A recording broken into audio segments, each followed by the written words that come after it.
moms that are still really struggling with this aspect, trying to figure out what they are. And I want to tell you to not overthink it. I think that you have to sort of just ponder on it and meditate on it, go through the descriptions, and when you go, yes, that's me, and yes, that's me, and yes, that's me, sort of write those down and ponder those things. Now, I also want you to separate out, when you're looking at management mom mode, I want you to separate out what is management and what is temperament. So I get a lot of moms that say, oh, well, I think I'm melancholy, but I'm really bossy like a choleric. And I want to say that that's a combination that you're probably not going to see. Melancholy and choleric. It's just not, I can't say I've ever truly seen a choleric melancholy. And so I want you to sort of realize that you're probably, if that's where you feel like you're falling in to that category, the choleric melancholy, you're probably really a melancholic who's angry, who's been in management mom mode for too long, and who thinks that the yelling and barking you're doing is choleric, and that's not. Those might be choleric moments, but that's not you being choleric. I want you to look at the positive pieces from each one of the temperaments before you judge yourself on the negative pieces. So positive pieces would be, like for a choleric, would be good leadership skills, is willing and ready to yield to another choleric that can absolutely do the job just as well as she can. Really balanced and strong in that way. The positives from somebody who's melancholic would be, amazing empathy, but balanced empathy. Can tend to go to the depression place, but doesn't live in that space. That they live more in the space of having empathy for others, rather than turning it to themselves all the time. And so that would be balanced for melancholy. Balanced for sanguine would be somebody who is, has an excellent planning skills, is very social and happy, but doesn't fall too much into the forgetfulness place, so that she's more balanced. So maybe she knows that she's got to make lists. I'm a huge list person. Without my list, I'm a mess. And definitely so Eric's a phlegmatic, and he's got a memory like a freaking elephant, and he'll say things to me, and I'm like, what? When did that happen? Yesterday, he said about 4 things, and I was like, honey, I don't remember that. And that was just last week. But that's the difference between the sanguine sifting sieve of a brain and the phlegmatic, who on a good day, the phlegmatic and that amazing brain can utilize those skills of, oh, well, I remember when this happened and that affects this, but in a positive way. Now, he'll be the first one to say in a negative way that his temperament makes him overthink, makes him worry too much, makes him think that he may have done something or said something stupid and isn't sure if that was, the okay thing to say, and he'll overthink it, overanalyze it. And sort of when I give the description of him and his computer search, we've talked about that in a couple of different videos, his computer search last year, and he researched the dang computer to death. And there was a night we were driving and we had the money in the bank. He was like, I want to go into Best Buy and look at computers again. I said, no, we're going into Best Buy and we're buying a computer. We're not leaving this parking lot until you have a computer. You have thought about it and thought about it and thought about it too long. This is the day. And so he needed me to put that boundary up and that barrier up. Where, for me, what he does for me that's total awesome when it comes to boundary and barrier is that he'll say, I see you have this big long list, and this list is great, but you can only do 3 things on the list. So he'll keep that boundary because he knows otherwise I'm a complete hot mess and I'm running around crazy, and then he's running around crazy, and he does not want to, he gets overwhelmed when he's running around crazy. So we don't want to do that to him because that's not pretty. Just like my running around crazy is not pretty either, because then my choleric will kick in and I'll get angry. So let's see, Amy says, can you be sanguine melancholy? Yes. So the combinations that I tend to see the most are melancholy sanguine and sanguine melancholy. I also see like Eric is phlegmatic at his base, but he has a very good amount of sanguine, which allows him to shift gears often quickly. But in that part I think is very good for his phlegmatic, because I think otherwise he would overthink way too much. So what you'll see cholerics often paired with is you'll see them paired with sanguine a lot.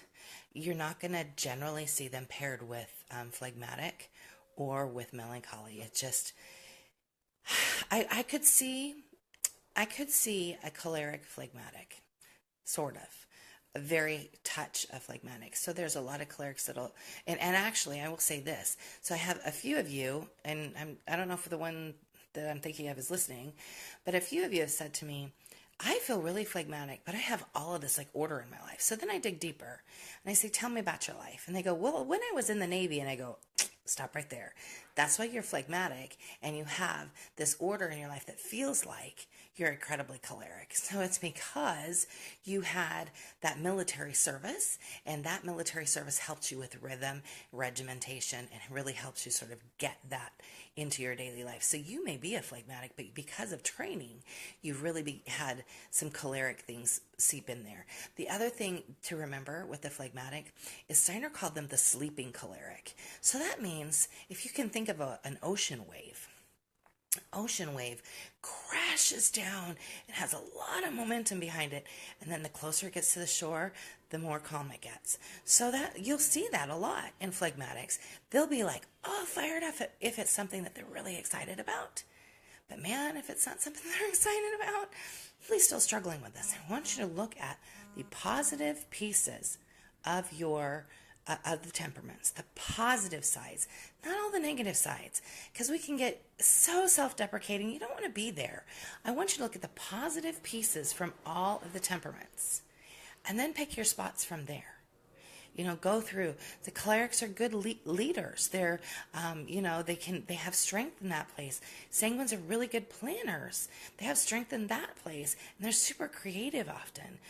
Where cholerics tend to be more like down to earth. This is where it needs to be, like form over and function over beauty. So it's like, I sort of wonder, like, are most of the designers at IKEA like cholerics? Or like, I needed to do this thing.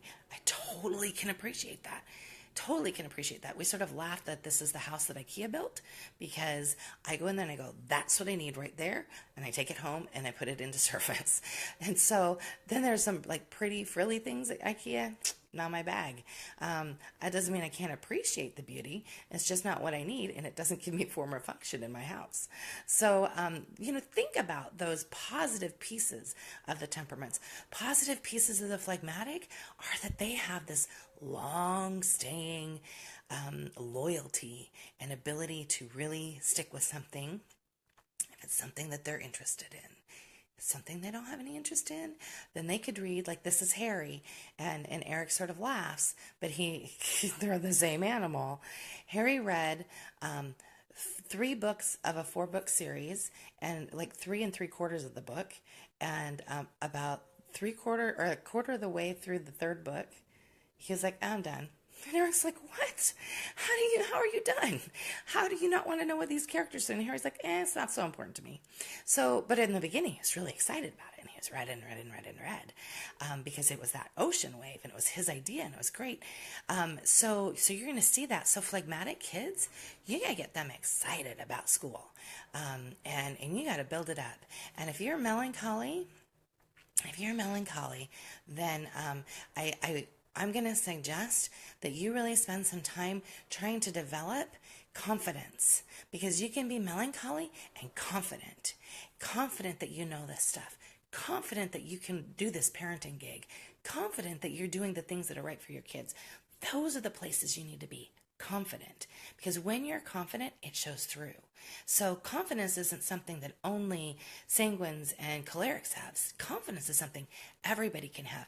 if you develop it. So, like Eric is phlegmatic, and he might not be confident in a lot of things, but man, he knows how to write a newspaper article. He knows how to be a reporter. He can flip that switch and ask a bunch of questions, all of those things, because that's his space. That's his groove, and he's super confident in that. So Caitlin says, can there be phlegmatic melancholy? Yes, that's Samuel. Oh my gosh. That's totally Samuel. He is a beautiful child inside and out, but man, his glass is half empty. That doesn't mean he can't be like jovial and he's super carefree and happy. But man, if he has to think too much about the fact that he's 10 going on 11, and after that's 12, and then he's like, oh, he freaks out. So, and he's very hard, wears his heart on his sleeve. So that's definitely a combination. It's a really hard combination. I'm going to tell you, it's a really hard combination. I think that's one that you have to be very proactive about, because a phlegmatic melancholy can decide that they're just going to sit on the couch and be sad about everything. And so you really have to decide that you are excited about something. So when I ask you what makes you excited, what makes you passionate, what makes you do things, what motivates you, then think about those things. And I used the word motivate just now, but I actually really like to use the word inspire, because motivation sort of feels like you're pushing something, or inspire feels like you're lighting something up. So I want you to think about that. If you are really struggling with sort of getting things going and you're phlegmatic, or even if you're melancholy, I want you to think about what inspires you and go from there. That's our place of getting excited. Like right now, Sam's really inspired by Harry Potter. He's inspired to read. Inspired. He's not motivated to read because I haven't dangled a carrot. But he's inspired to read. Please feel free to ask me, because, this is a hard one. So I am like choleric at my base with a lot of sanguine. And my husband is phlegmatic, sanguine. My oldest son is just phlegmatic, like through and through. All the positives, all the negatives, through and through. Really interested to see when he comes home from his mission if there's any change in there, but I'm doubting it. Read his emails every week, and I'm like, not a whole lot of change in that way. Jacob is very melancholy with a dose of sanguine. Now, I'm going to say this about his melancholy. A lot of his melancholy is because of who he lives with. So my ex-husband is melancholy phlegmatic, heavy doses of self-deprecation and the world is out to get me and nothing good ever happens. So because of that, that brings Jacob's melancholy to another place. I think if he were with us full time, he would probably be a lot more sanguine and his melancholy would be more in check. So then we have Ellie, who is more sanguine with melancholy. So for her, she can be fed by Ed Sheeran all day long and Taylor Swift, because especially the sad ones, the sad songs, holy crap. We went to see Me Before You, You Before Me, something like that last year. And it was a beautiful movie about a man who's quadriplegic, and he decides to end his life, and he has this woman in his life that loves him dearly, and he loves her, and has this beautiful relationship, but he still chooses, because there's no hope for him, still chooses death. So it's a beautiful, beautiful, beautiful, beautiful movie. And on the way home, she puts on Ed Sheeran. I said, I'm going to crash this car if you do that to me. We are listening to something happy. Because for her, it feeds the melancholy. Feeds it. But you have to know when to stop feeding it and when to turn that around. Melancholies need to serve. Not your family, but others outside of your home. So if you're really struggling with that melancholy place right now, and in the whole looking at yourself in the mirror and wow, my life is really sad, I'm going to challenge you to find one way, I don't care what it is, to serve. I don't care if you are walking around and beautifying your neighborhood by picking up all the trash. Like, you want to come to OB because, like, here, I'm telling you, I don't have nothing against dogs. I don't have anything against them. I think dogs are awesome. I love it when people scoop the poop. That's what they should do. That's like the law in California. What I don't love is when they scoop the poop into the bag and leave the bag on the sidewalk. So if you really need somebody to serve, come and serve OB. Help us with the dog poop situation. Or serve somebody. Help somebody out of the grocery store with their groceries. Help a new mom that you just moved into your co-op or your neighborhood. Help somebody other than inside your house, because what happens when you try to just serve the people in your house, you sort of get like ornery about it because they're not appreciating you because you're always there, and so you're thinking to yourself, I'm not going to serve because these people don't appreciate me. Serve those who will appreciate you, and then the things inside your house get better. I hope this was helpful, and we'll see y'all later. Bye now.